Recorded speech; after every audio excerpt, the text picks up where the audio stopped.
स्वागत आहे आपलं नवचैतन्य कम्युनिटीमध्ये. नागोळी ना औषध ना इंजेक्शन या तत्वावर. मी Manjiri Bahadkar, life coach, EFT practitioner, ओपनो प्राणिक हिलिंग यासारख्या अनेक मोडॅलिटी. आज आपण बघणार आहोत चक्राचे फायदे.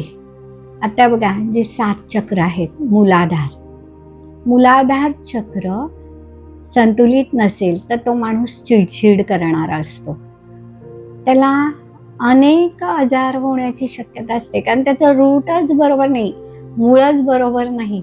जसं एखाद्या झाडाचं मूळ कमकुवत असेल तर ते झाड बहरणार नाही, तसं हे जर चक्र संतुलित नसेल किंवा डिप्लीट असेल तर आपण पुढे जाऊ शकत नाही. दुसरं, स्वाधिष्ठान हे चक्र तुमची इच्छा पुढे नेतं. म्हणजे जलतत्व आहे तिथे, ते अधिक प्रगल्भ होतं, कारण ह्या देहामध्ये 70% पाणी आहे, पृथ्वीवरही 70% प्राणी.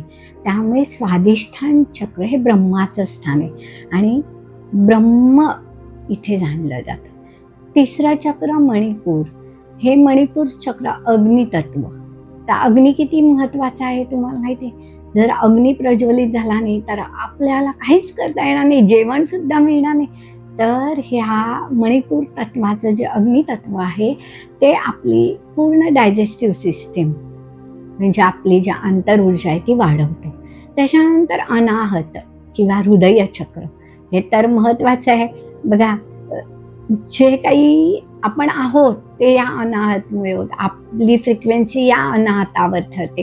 त्यानंतर विशुद्ध, हे आकाश तत्व, हे आपलं बोलणं कम्युनिकेशन. जर तुमचं बोलणं मधुर असेल तर तुमच्याकडे 4 लोक बोलतील. त्याच्यानंतरचं आज्ञाचक्र, हे गुरूंचं स्थान आहे. इथे गुरु आपल्याला नेहमी इंस्टिट्यूशन देतात किंवा नेहमी आपल्याला काही ना काही दाखवतात, पण आपण लक्ष देत नाही. त्यानंतरचं सहस्राधार, याला सहस्र पाकळ्या आहेत आणि हे ब्रह्मांडातून येणारी सर्व ऊर्जा या शरीराकडे खेचत असतं.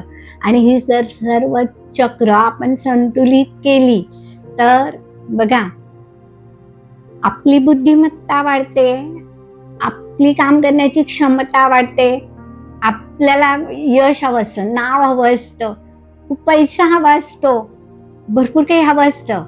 तर हे सर्व मिळवायचं असेल तर आपली सर्व चक्र बॅलन्स असली पाहिजेत. आणि असं म्हणतात की मूलाधार जर तुमचं जागृत झालं ना तर पुढे तुम्ही आपोआप जाऊ शकता, कारण दार उघडल्यानंतर चालण्याचा मार्ग दिसतो. म्हणून ही जर तुम्ही चक्र संतुलित केली तर तुमचे निम्मे आजार कमी होतील. स्किन डिसीज असू दे, तुम्हाला डायबिटीज असू दे, BP असू दे, नंतर तुम्हाला झोप येत नसू दे, हेअरफॉल असू दे, किंवा तुम्हाला अतिविचार असू दे, तुम्ही अतिशय चिंता करत असाल, जे नको ते विचार येत असतील, तर जर चक्र संतुलित असतील तर हे विचार बायफर्गेशन होतात, की कोणता विचार चांगला आहे, कोणता वाईट आहे, हे कळायला लागतं. आणि हे कळण्यासाठी ही चक्र संतुलित करणं अतिशय गरजेचं आहे. आणि ही तुम्ही नक्की करावीत आणि जीवनाचा आनंद घ्यावा, अशी माझी तुम्हाला विनंती आहे. धन्यवाद.